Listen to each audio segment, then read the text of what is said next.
talked about the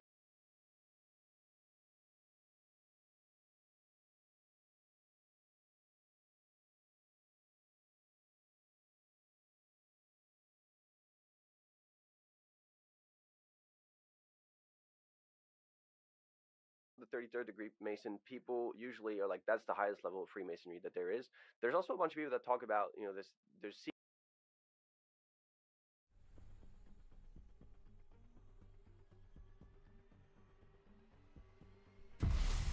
in Freemasonry that a lot of people don't know about, and you have to, be deemed worthy to be told these secrets. You became a 33rd degree Mason, and you eventually joined this secret group or secret order or whatever you want to call it. Can you explain what that is? Okay. Well, beyond what we've just been talking about, over in Europe, there's what's called the Rite of Memphis Mithraeum, and that is 360 degrees beyond what's I've already discussed, and most Masons don't even know about that. Now, I got up to the memory serves 96 degrees, and because how I did that is there was a group in Chicago where they were involved with that thing, because Chicago was and probably still is a major nexus of Satanism. Most people don't know that. So this group brought me into Memphis Mithraeum, and ultimately there was a fellow that flew over all the way from Paris, who was the son of Pappas. Now, you probably don't know that name, but Pappas was a very prominent 19th century high-level occultist and ceremonial magician, and he wrote a book called The Tarot of the Bohemian, about tarot cards, and he came over and he brought me into the 97th degree. And this is where you get into the really neat stuff, the Scottish Rite forever, older men that were in their 60s. And I'd say, okay, I'm now a sublime prince of the royal secret. Whang, they did this initiation, and I was a sublime prince of the royal secret. So what's the royal secret? And they go, I don't know. Now, whether they were just feigning ignorance, because at this time I was like in my late 20s, or what, I don't know. But I learned eventually, after getting into the Rite of Memphis Mithraeum, and again, this is something that probably only 1 in 1,000 Masons in America understand, is that the royal secret is that you can live forever by sexually vampirizing children. Literally. And that's what the...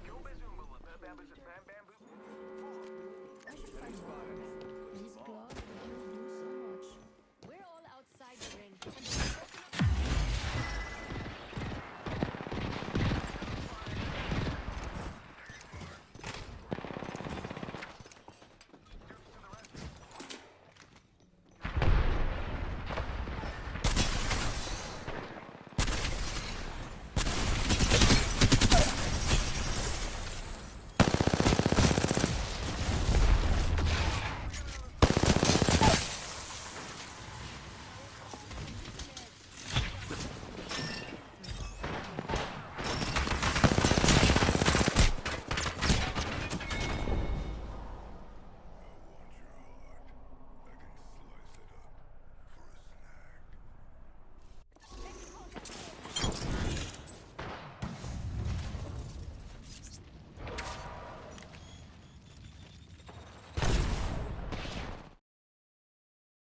These people believe.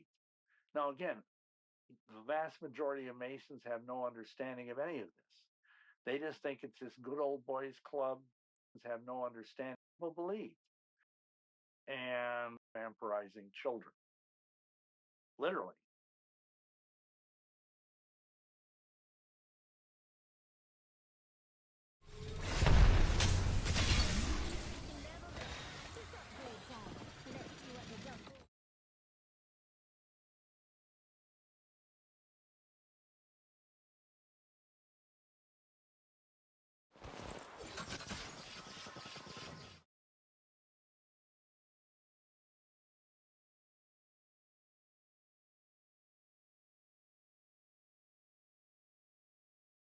understands is that the royal secret is that you can live forever by sexually vampirizing children. Literally. And that's what these people believe. Now, again, the vast majority of Masons have no understanding of any of this. They just think it's this good old boys club that teaches, morality. And this is the way with almost all of these groups, whether it's the Mormons or the Masons or the witches or the Vatican. They all have this vast number of reasonably good people, in some cases very good people, under them that are sort of feeding them all of this energy. Because let me back up. When I was into Satanism, we understood and were taught that Satan draws energy from being worshipped. And when these guys, they don't, even if they don't understand it, every time a Mason kneels at the altar and swears an oath, the devil gets energy from that. And again, most Masons, if they heard this, they would be scandalized. They'd say, this guy's a nut. But the funny thing is, and like you say, you've talked with people who, to a greater degree or a lesser degree, and believe me, we've talked to dozens of people over the years in ministry who came to us who were, like sodomized as children, who were literally taken to the Masonic Lodge after hours, laid on that very same altar that the Holy King James Bible laid on, and they were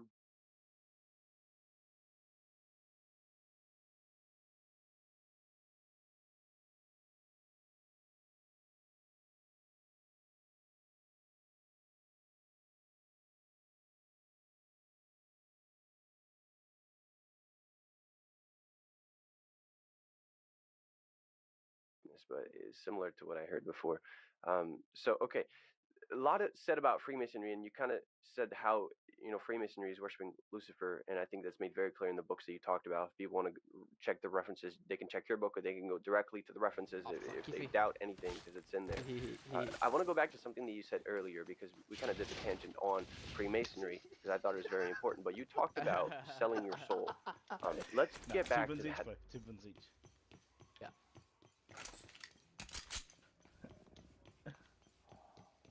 I got the buns with fuck all, bro. They just scanned us too. Kill me with your weapons, not words. Well, looks like you string through a sandwich. Extra supplies here. Jay, Best fill you your pockets, suck. companions.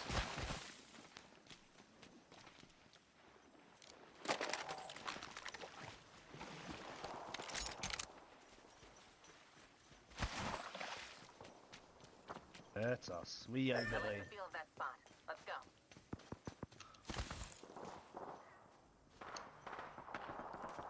Zone. Attention. Zone. Evo harvesters are online. Frag out. Frag out. Casting a frag. Casting a thermite. They're inside. One's down. Over 2.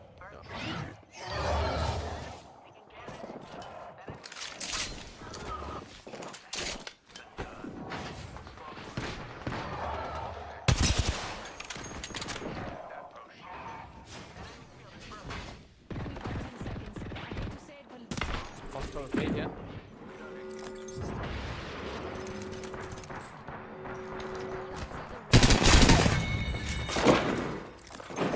That squad. We executed the last foe in that squad. My shields need a bit more power. Right, no ammo. Enemy here.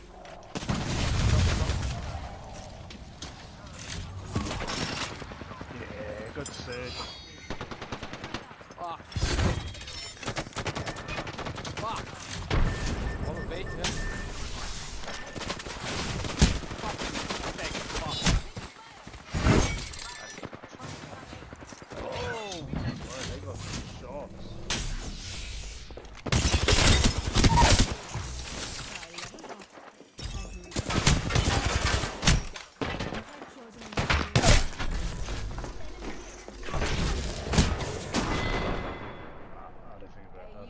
outside by. Go back to the sidelines. Safer there.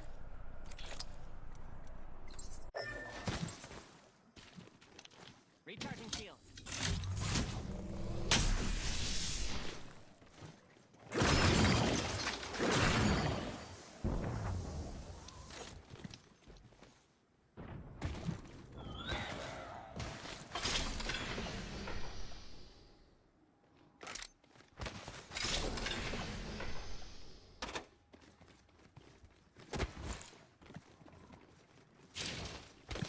Hold on. I'm healing.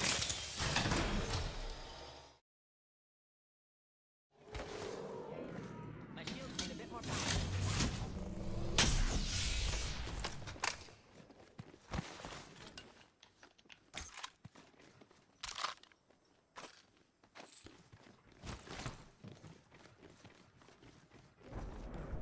Ah.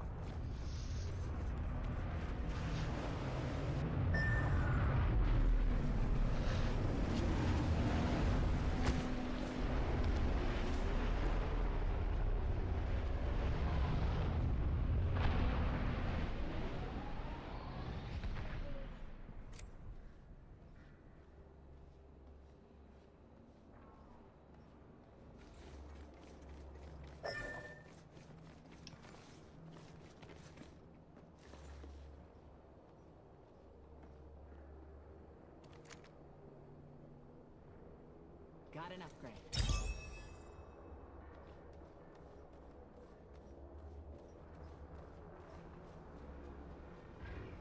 Oh, fuck sakes.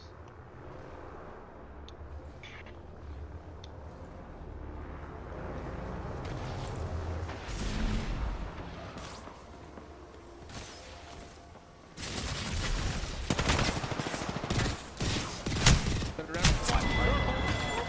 Shit, it turned around. Water. Back turn up. Shit. I died like a little bitch.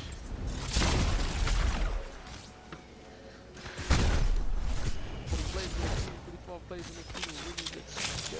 Okay.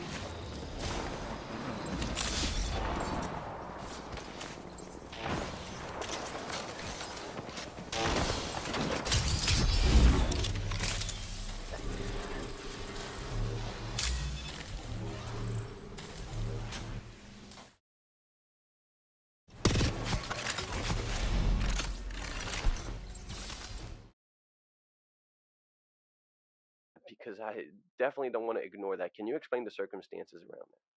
Well, again, there was this group in Chicago, and they were entwined with this Memphis Mitzrayim rite, and they were also with this. It was like two things together: the Brotherhood, which I mentioned earlier, and then this Memphis Mitzrayim thing.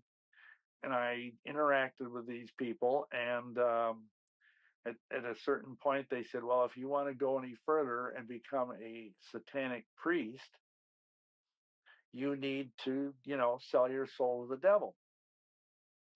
And so they took me to this park in Glen Ellen, Illinois, which is like a suburb of Chicago. I don't know if it's still there or not, but it was a very weird park. It was broad daylight.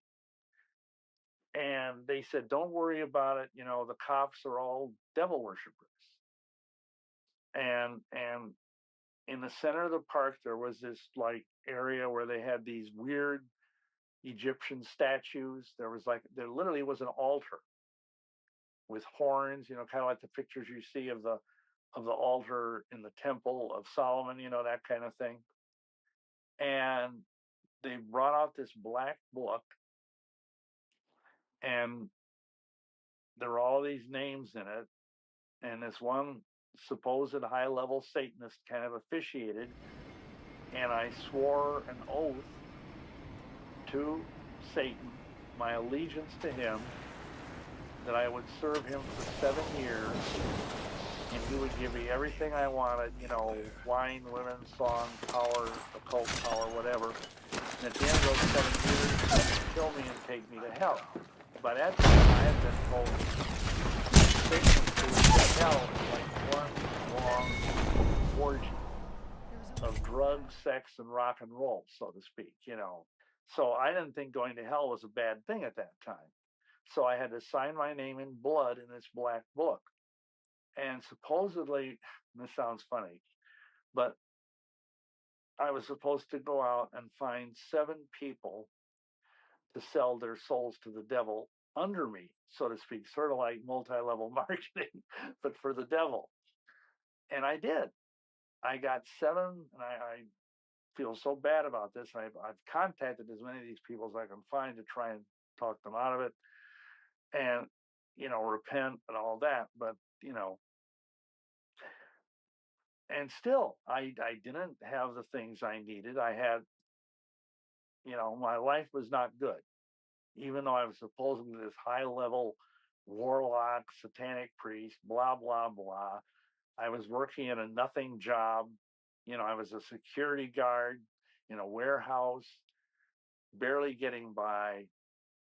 And then what happened is I'd written a check. Every year I wrote a check to the Church of Satan. I think it was for $10 to renew my subscription. They had a newsletter, probably still do, called The Cloven Hoof. And when I got the check back from the bank, because they used to do that, someone had written on the check, some lady by the handwriting, "I'll be praying for you in Jesus' name." And I just scoffed. And the funny thing is, let me just say, I had not had any contact with Christians. Nobody had ever tried to witness to me.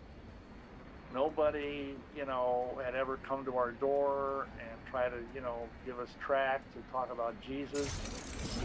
Even the Jehovah's Witnesses never came to our door because they were scared of us, because people understood, they see us out in the backyard in the moonlight in black robes dancing around, So anyway,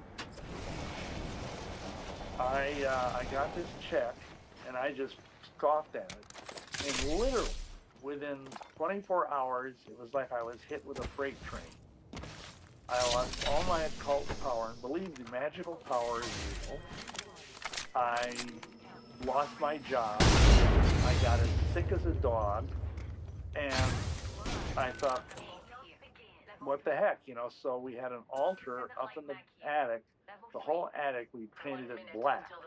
And we had a magic circle on the floor. I had a big statue of Pan, the horned god, all kinds of creepy stuff. And I went up there and I knelt and I prayed to Lucifer.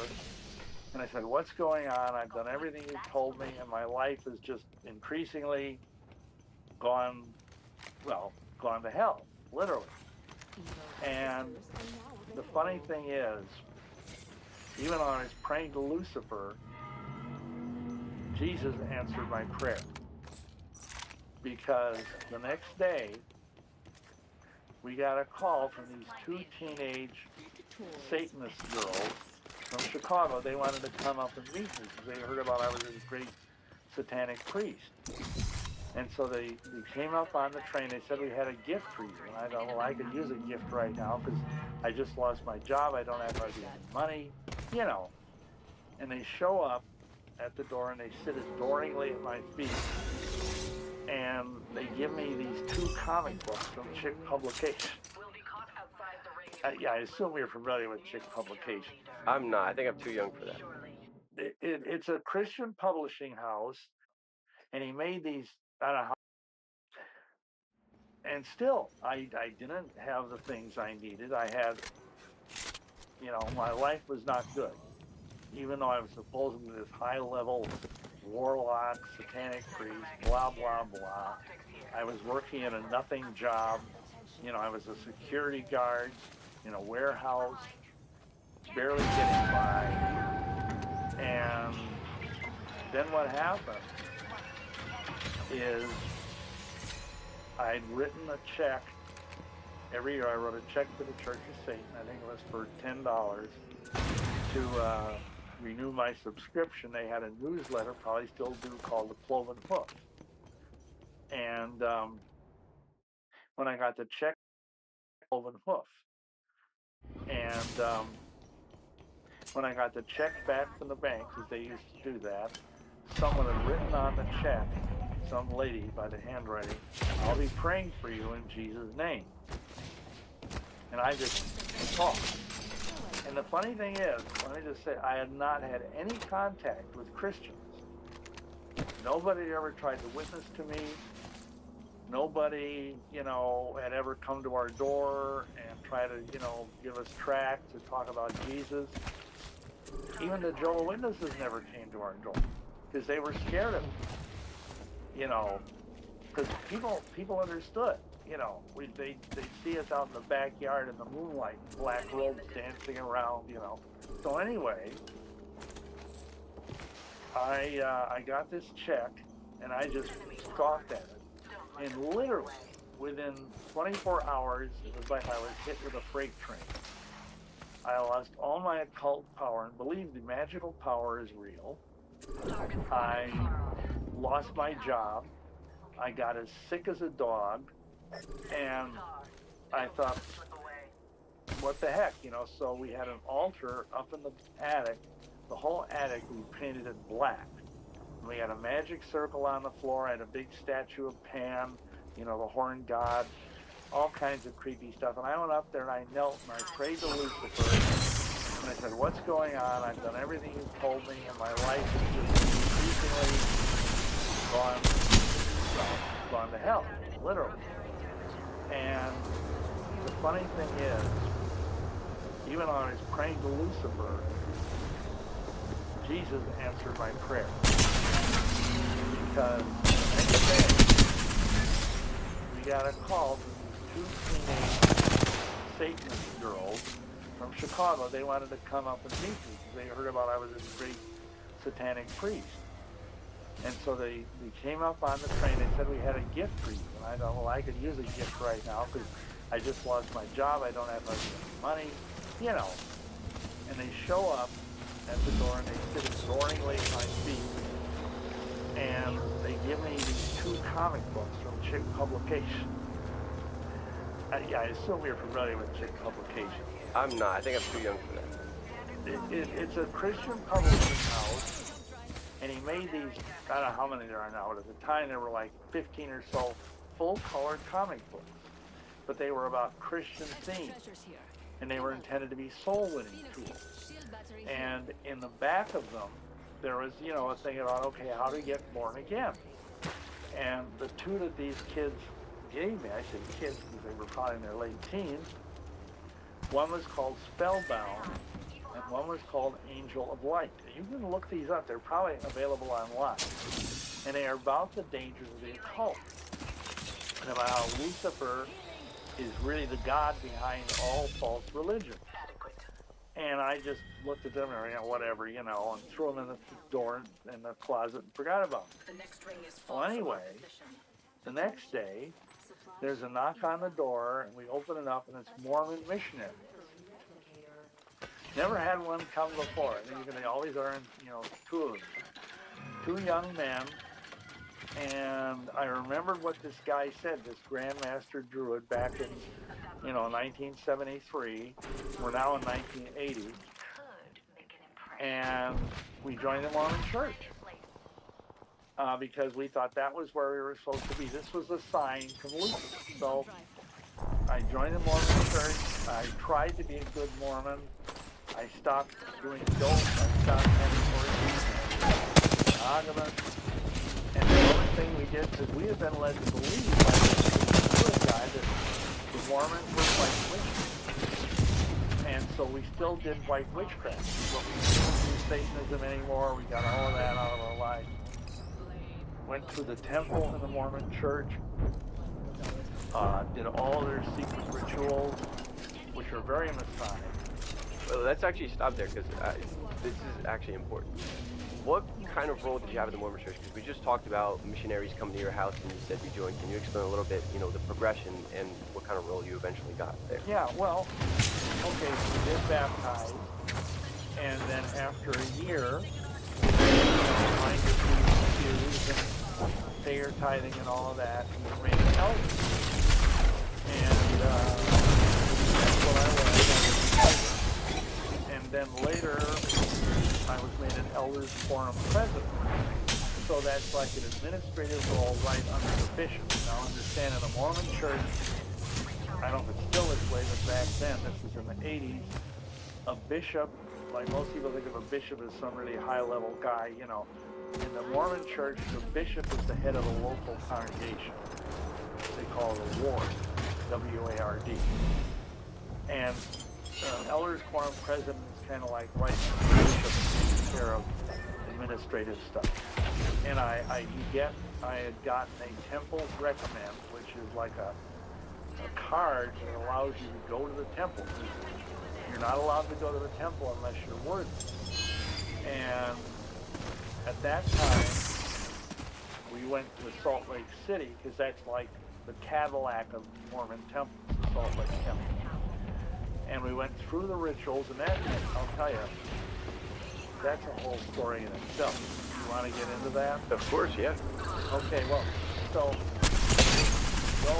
now mind you, we had information from this Grand Master Druid. He said, give these words to the guy when you go into the Mormon temple.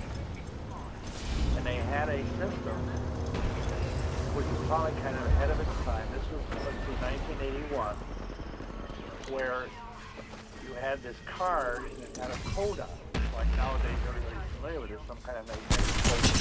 They put it in the machine, and that was the. And then we were told to say these words. And we put these words into the computer after our card. The whole system, it crashed, the entire computer system. And so they didn't know what to do about that, so they got rid of the people that they could. They took us through the ritual, which involved a whole hour long, kind of like the Masonic ritual on steroids. You go downstairs, you get all basically naked. They wash your body, and it's done man to man, woman to woman. But they wash your body, they anoint your body with oil. You're given this magical temple garment, which you may or may not have heard of. And what's interesting is, this is back one step back. A lot of people don't know, Joseph Smith was the founder of the Mormon Church. In 1844, he was made a Master Mason in Nauvoo, Illinois. And after he was made a Master Mason, he kind of stole most of the Masonic rituals and created this temple ceremony. The whole thing is and I go into great depth. I have a video called Mormonism Temple of Doom, a DVD that you can get that goes.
into all of this in detail. But anyway, this is where it gets kind of odd, because after this is all over, we were invited to go meet with the president of the Salt Lake Temple, which is kind of a big deal.